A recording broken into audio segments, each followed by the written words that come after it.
नमस्कार साथियों, स्वागत है एक बार फिर से आपका अपने यूट्यूब चैनल में। दोस्तों, आज हम चर्चा करने वाले हैं क्लास 10th के अंदर हिंदी का जो मॉडल पेपर जारी किया गया है उसके बारे में। ठीक है, आपको साथ में ये भी बता दें सबसे पहले कि इसी चैनल पर सभी subject Hindi, English, math, science, SST और संस्कृत सभी के मॉडल पेपर अपलोड किए जा चुके हैं, जिनकी लिंक आपको डिस्क्रिप्शन में भी मिल जाएगी। तो आप चैनल पर नए हैं तो चैनल को सब्सक्राइब करने से ऐसे जो भी इन्फॉर्मेटिव वीडियो आते हैं उनका नोटिफिकेशन आपको सबसे पहले मिलेगा। बस आपको सब्सक्राइब करके बेल आइकन को दबा लेना है। और हमें मोटिवेशन मिलता है वीडियो बनाने के लिए आपके लाइक से, तो लाइक करने से हमें मोटिवेशन मिलेगा और हम आगे और आपके लिए अच्छे अच्छे इन्फॉर्मेटिव वीडियो लेकर के आते रहेंगे। आइए अब चर्चा कर लेते हैं क्लास 10th की साइंस के अंदर हिंदी के अंदर हम जो मॉडल पेपर जारी किया गया है उसके बारे में। उसके लिए आपको सबसे पहले ये पता होना चाहिए कि क्वेश्चन किस प्रकार से आने वाले हैं। ज्ञान से संबंधित यहाँ पर 9 क्वेश्चन आएंगे, अवबोध संबंधी 44 नंबर के क्वेश्चन आएंगे, ज्ञानोपयोगी संबंधित 23 नंबर के क्वेश्चन आएंगे और कौशल और मौलिकता से संबंधित 4 नंबर के क्वेश्चन यहाँ पर आने वाले हैं। इन सब का जो मैंने वीडियो है वो पहले भी बना दिया है कि सिलेबस कितने नंबर के कौन से क्वेश्चन आएंगे। आप प्ले लिस्ट में जाएंगे तो वहाँ पर आराम से मिल जाएंगे आपको। लेकिन यहाँ पर अभी हम चर्चा करने वाले हैं कि मॉडल पेपर के अंदर किस तरीके के क्वेश्चन रहेंगे। क्षितिज भाग से 34 नंबर के क्वेश्चन आएंगे, कृतिका भाग से 10 नंबर के, अपठित आएगा 12 नंबर का, व्याकरण आएगी 10 नंबर की, पत्र आएगा 4 नंबर का, विज्ञापन आएगा 4 नंबर का और निबंध आएगा 6 नंबर का। सबसे ज़्यादा 34 नंबर के क्वेश्चन यहाँ पर क्षितिज से आने वाले हैं। ठीक है ना। चलो आइए अब हम चर्चा कर लेते हैं। थोड़ा ब्लू प्रिंट है इसका, अगर स्क्रीनशॉट लेना चाहो तो आप वीडियो की क्वालिटी बढ़ा लो। 720 से ऊपर ही रहनी चाहिए, 720 या 1080, तो आपको ये थोड़ा साफ दिखाई देने लग जाएगा। और उसके बाद में आइए चर्चा कर लेते हैं हम अपने ओरिजिनल मॉडल पेपर की, जो कि हिंदी का है। ऐसा ही कुछ पेपर आपको वहाँ पर मिलने वाला है बोर्ड एग्ज़ाम के अंदर। ठीक है, सबसे पहले क्वेश्चन नंबर 1 की बात कर लेते हैं। टोटल मिलाकर के 12 क्वेश्चन होंगे ये। तो देखिए, पंडिताइन शब्द में प्रयुक्त प्रत्यय कौन सा है, ये आपको बताना है। उसके बाद में दूसरा क्वेश्चन है, स्वच्छ शब्द का सही संधि विच्छेद क्या होता है। स्व या स्व प्लस है, स्वच्छ, स्व अच्छ, सु अच्छ। ठीक है, कौन सा होता है ये आपको बताना है। भ्रमर गीत की भाषा कौन सी है, अवधी है या उर्दू है या संस्कृत है या ब्रज। उर्दू तो बिल्कुल नहीं है, ठीक है, और संस्कृत भी नहीं है। आप अवधी और ब्रज में से आपको चूज करना है। अट नहीं रही, ये कोई कविता है, इसमें किसकी आभा का वर्णन किया गया है। फागुन की या श्रावण की, वैशाख, चैत्र किसकी की गई है। ठीक है, तो ये आपको बताना है। जयशंकर प्रसाद का जन्म कहाँ हुआ था, कानपुर में, हरिद्वार कहाँ पर हुआ था, ये आपको बताना है। अब शिव धनुष तोड़ने वाले को परशुराम ने किसके समान अपना शत्रु माना है। रावण के समान, कंस के समान, यमराज के समान या फिर सहस्त्रबाहु के समान। तो आपका इसका जवाब देना है, सहस्त्रबाहु के समान माना है। बात आती है कि 7 का क्वेश्चन है, शहर के मुख्य बाजार के मुख्य चौराहे पर किसकी प्रतिमा लगी हुई थी। लक्ष्मीबाई की, वल्लभ भाई पटेल की, महात्मा गांधी की या फिर सुभाष चंद्र बोस की, ये आपको बताना है। यह यही सच है, ये कोई कहानी है। इस संग्रह के लेखक कौन है। यशपाल है, मन्नू भंडारी है या फिर यतीन्द्र मिश्र हैं या राम वृक्ष बेनीपुरी, कौन है ये आपको बताना है। लखनवी अंदाज लेख के माध्यम से कवि ने किस पर व्यंग्य किया है। लखनवी अंदाज में कवियों पर किया है या नवाबों पर किया है, नई कहानी के लेखकों पर किया गया है या फिर खुद पर ही व्यंग्य किया गया है, ये आपको बताना है। मानव संस्कृति है, विभाज्य है या अविभाज्य है, विनाशकारी है या फिर प्रलयकारी है, ये आपको बताना है। इसके बाद में मेहनत कश बादशाहों का शहर कहा गया है। गंगोत, लखनऊ, जयपुर, हैदराबाद, किसको कहा गया है। पिताजी तारकेश्वर का प्यार पिताजी तारकेश्वर को प्यार से क्या कहकर बुलाते थे। नेमिनाथ, वेदनाथ, सोमनाथ, भोलानाथ, क्या कहकर के बुलाते थे, ये आपको बताना है। अब रिक्त स्थान आएंगे आपके, 6 नंबर के रिक्त स्थान आने वाले हैं और सबका 1-1 नंबर का क्वेश्चन यहाँ पर रहने वाला, आपको जवाब देना है। जिस क्रिया में 2 कर्म प्रयुक्त होते हैं उसे क्या कहते हैं। अविकारी शब्द को ही क्या कहते हैं, ये बताना है। कौन सा समास है कि दोनों पद समान रूप से प्रधान होते हैं। इसके अलावा संज्ञा सर्वनाम क्रिया या अव्यय शब्दों के साथ क्या जोड़कर विशेषण बनाए जाते हैं, ये आपको बताना है। संज्ञा के स्थान पर प्रयुक्त होने वाले शब्दों को क्या कहते हैं, सर्वनाम। 6 का क्वेश्चन है, उपसर्ग वे शब्दांश होते हैं जो शब्द के पहले या बाद में जुड़ करके, बताना है आपको पहले जुड़ते हैं या बाद में जुड़ते हैं, शब्द के अर्थ को बदल देते हैं। ये चीज़ आपको बतानी है। इस प्रकार से 6 नंबर का क्वेश्चन आपको पूछा जाएगा।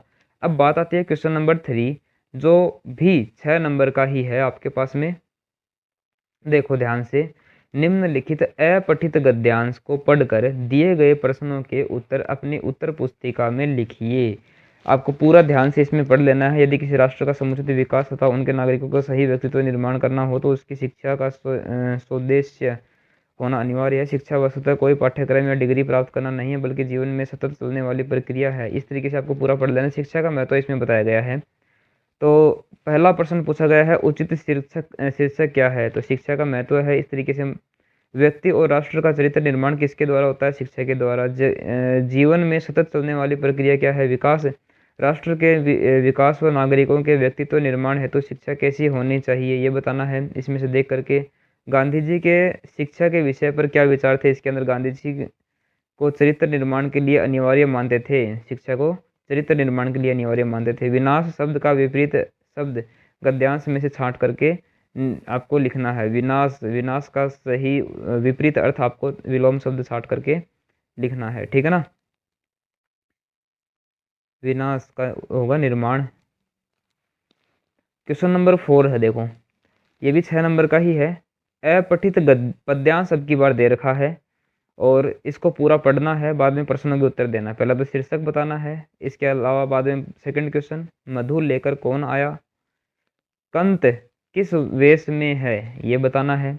इसके बाद में वसुधा की तुलना किससे की गई है, प्रस्तुत पद्यांश में किस ऋतु का वर्णन किया गया है, ये आपको बताना है। वसंत की बात हो रही तो वसंत ऋतु का वर्णन किया गया है। फूली सरसों ने अपना कौन सा रंग दिखाया है, ये आपको बताना है। फूली सरसों ने कैसा रंग दिखाया है, पीला कलर होता है उसका, ठीक है। अब बात आती है खंड ब की, जिसके अंदर छोटे क्वेश्चन आएंगे 2-2 नंबर के और 7 क्वेश्चन आएंगे, यानी कि 14 नंबर बनेंगे अपने पास में। पहला प्रश्न है, काशी संस्कृति की पाठशाला है, नौबत खाने में इबादत पाठ के आधार पर लिखना है इसके बारे में। संस्कृति असंस्कृति में कब बदल जाती है, ये भी आपके बुक का ही क्वेश्चन है। संगतकार कविता का मूल भाव क्या है, वो आपको लिखना है, 2 नंबर का क्वेश्चन है। आत्मकथ्य कविता में कवि ने किन किन बिंबों का प्रयोग किया है, ये आपको बताना है। लेखक को हिरोशिमा के विस्फोट को प्रत्यक्ष देखकर कैसा अनुभव हुआ, ये आपको बताना है। इसके बाद में अगला क्वेश्चन है, लेखक, ये हो गया, पत्थर तोड़ती पहाड़ियों को देखकर लेखिका को कैसी अनुभूति होती है, ये आपको बताना है।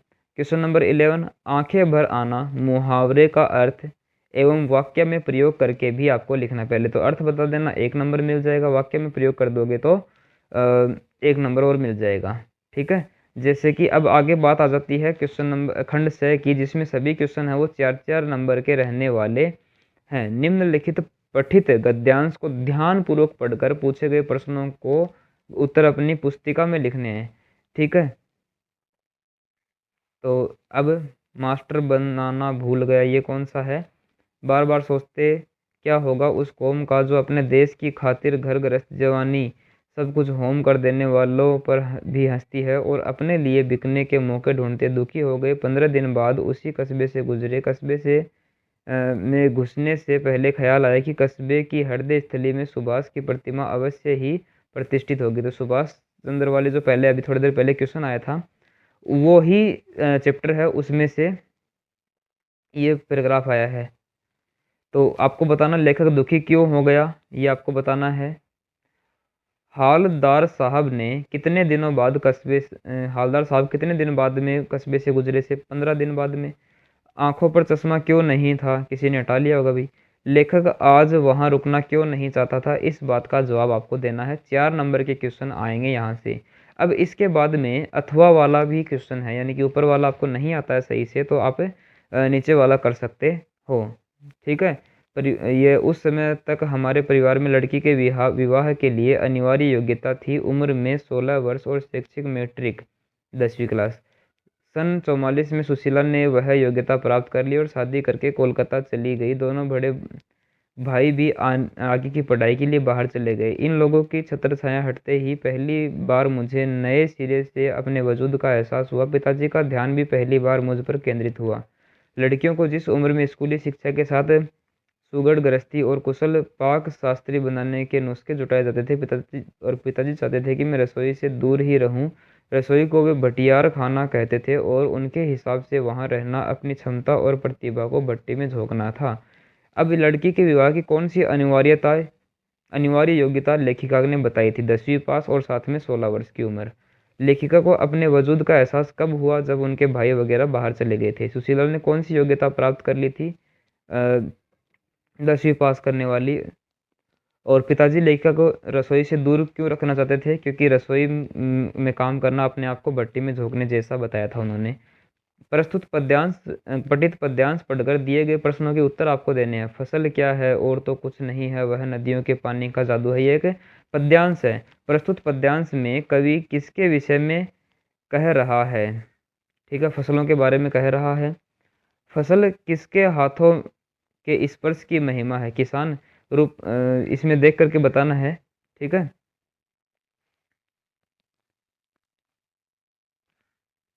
हाथों के स्पर्श की महिमा है, किसान के बारे में बात हो रही है। अब बात होती है रूपांतर है सूरज की किरणों का। पंक्ति का आशय क्या है? रूपांतर है सूरज की किरणों का, यानी कि जो फसलें हैं वो सूरज की किरणों से ऊर्जा लेकर के ही परिपक्व होती हैं, यानी कि फसल तैयार होने में सूरज की किरणों की एक महत्वपूर्ण भूमिका होती है। फसल के किन आवश्यक तत्वों का कवि ने पद्यांश में वर्णन किया है? यानी कि फसल के आवश्यक तत्व कौन कौन से हैं? भूरी, काली, संदली मिट्टी का गुणधर्म, ये सभी बातें इसमें बताई गई हैं कि इनके बिना फसल पूरी तरीके से तैयार नहीं हो सकती है। इसके बाद में अथवा वाला क्वेश्चन है, बादल गरजो, घेर घेर घोर गगन धराधर ओ। ठीक है, बादल वाले चैप्टर से यह पूछा गया है। तो प्रस्तुत कविता में बादल की तुलना किससे की गई है? काले घुंघरालू बालों से की गई है। किसके हृदय में विद्युत छवि है? किसके हृदय में छवि? उर में। कवि नवजीवन वाले। बादलों के बारे में बात हुई है, किसके हृदय में? बादलों के बारे में। कवि को नवजीवन देने वाला क्यों बताया है? ठीक है, इसका जवाब देना है। कवि और बादल में क्या समानताएं हैं, ये आपको पैराग्राफ को देख करके आराम से बता देना है। उसके बाद में बाल गोविंद भगत की किन विशेषताओं के कारण उन्हें ग्रस्त होते हुए भी भगत कहा गया है? और ये आपको बताना है। अगर बता पाते हो तो 3 नंबर मिल जाएंगे, वरना आपको अगला क्वेश्चन पे चलना है। लेखिका पड़ोस कल्चर विहीन समाज को संकुचित, असहाय एवं असुरक्षित क्यों मानती है? ये आपको बताना है। यदि आप इसके अलावा क्वेश्चन नंबर 15 में चलें तो यहाँ पर 2 क्वेश्चन मिलेंगे, दोनों में से एक करना है। आत्मकथ्य कविता में कवि जयशंकर प्रसाद ने जीवन के यथार्थ एवं अभाव पक्ष की जो मार्मिक अभिव्यक्ति की है उसे अपने शब्दों में लिखिए। ये नहीं कर पाते हो तो यहाँ पर ज्यो जल माह तेल की गगरी बूंद न ताको लागती पंक्ति के माध्यम से बताइए कि गोपियाँ संपूर्ण पद में उद्धव पर क्या व्यंग्य करती हैं, ये आपको बताना है। उसके बाद में आगे चलें। अब खंड द आ जाता है, जिसमें यह प्रश्न है 4 नंबर का रहने वाला है एक प्रश्न, और आपको इसको डिटेल से बताना पड़ेगा। यतीन्द्र मिश्र के कृतित्व एवं व्यक्तित्व के विषय में लिखो। 4 नंबर का है तो बहुत ज़्यादा लिखना पड़ेगा। कवि जयशंकर प्रसाद, अथवा में है कवि जयशंकर प्रसाद के कृतित्व एवं व्यक्तित्व के बारे में लिखिए, यानी कि इनका जीवन परिचय आपको लिखना है। व्यक्तित्व तो लिखना ही है, साथ में कवि के रूप में इनका कैसा परिचय है वो भी आपको लिखना, कैसे कवि हैं ये। ठीक है। उसके बाद में क्वेश्चन नंबर 17, सना सना हाथ जोड़ी अध्याय के आधार पर आप बताइए कि लेखिका ने अपनी संपूर्ण यात्रा की को खोज यात्रा क्यों कहा है? अथवा आप बता सकते हो, बाबूजी गुरुजी की चिरोरी करके हमें घर ले आए, माता का आंचल पाठ के आधार पर बताइए कि ये घटना वर्तमान समय में होती तो बाबूजी की क्या प्रक्रिया होती। ये आपको बताना है। इसके बाद में आपको 6 नंबर का एक निबंध पूछा जाएगा, 300 शब्दों का होना चाहिए। या तो आप आतंकवाद के बारे में लिख सकते हो, एक समस्या है जो इसके अंदर प्रस्तावना, आतंकवाद का अर्थ, आतंकवाद से उत्पन्न समस्या, ये टॉपिक कवर होने, निपटने के उपाय और उपसंहार, ये टॉपिक कवर होने चाहिए, ठीक है ना। या फिर आप कर सकते हो दूसरा, पर्यावरण प्रदूषण के ऊपर, जिसके अंदर ये चीज़ें आप इसमें टॉपिक रहने चाहिए, ठीक है।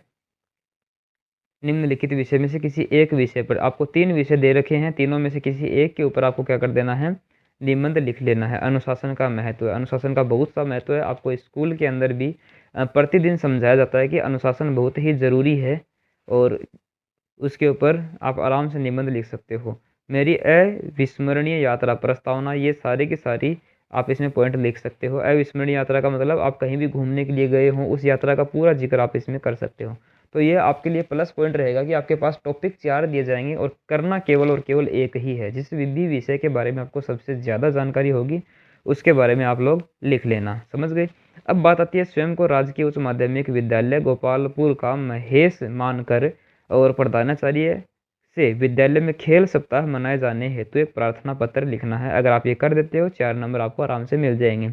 ये नहीं कर पाते तो अथवा में है, स्वयं को रतनगढ़ निवासी राघव मानते हुए अपने मित्र को पुस्तकों का महत्व बताते हुए एक पत्र लिखो, ठीक है। इसके अलावा 20 का क्वेश्चन है, निर्धन महिलाओं द्वारा बनाई गई दरियों की बिक्री हेतु विज्ञापन लिखना है। आपको एक विज्ञापन तैयार करना जिसमें गरीब महिलाएं जो होती हैं वो दरियां बनाती है और उसको बढ़ा चढ़ा करके आपको और विज्ञापन करना है ताकि उनके जो वस्तुएं हैं वो आराम से बिक सकें। इसके अलावा व्यवसायिक शिक्षा, छात्रों द्वारा बनाई गई वस्तुओं की प्रदर्शनी देखने आने हेतु एक विज्ञापन लिखिए, ठीक है। व्यवसायिक शिक्षा के ऊपर छात्रों ने कोई प्रदर्शनी बनाई है और इसको छापने के लिए आपको एक विज्ञापन लिखना है। आ गई होगी बात समझ में। इस तरीके से हिंदी का कंप्लीट मॉडल पेपर आपने देखा है। अगर अच्छा लगा है तो आप लाइक करें, चैनल को सब्सक्राइब कर ले ताकि नेक्स्ट वीडियो का नोटिफिकेशन आपको मिलेगा सबसे पहले। नेक्स्ट वीडियो रहने वाला है इंग्लिश का मॉडल पेपर, ठीक है ना। ठीक है, चलिए मिलते हैं अगले वीडियो में, तब तक के लिए धन्यवाद। जय हिंद।